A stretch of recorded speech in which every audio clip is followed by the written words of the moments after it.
Ինչի համար է հարձակում գործել Փաշինյանը պարոն Կարապետյանի վրա, որովհետև մարդը հստակ իր քաղաքական դիրքորոշումը արտահայտեց, որ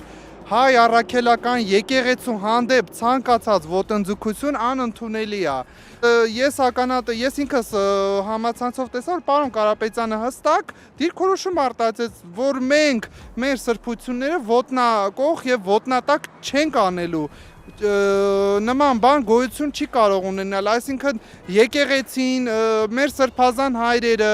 եւ այլն սակարկման ենթակա չեն։ Այս մարդը բացի իր գործով զբաղվելուց, իսկ սա մարդ չի կարող համարվի, խոսքս Փաշիևի մասին է, նա չի կարող հայ համարվի, ամեն ինչից խոսում է, ամեն ինչից, բայց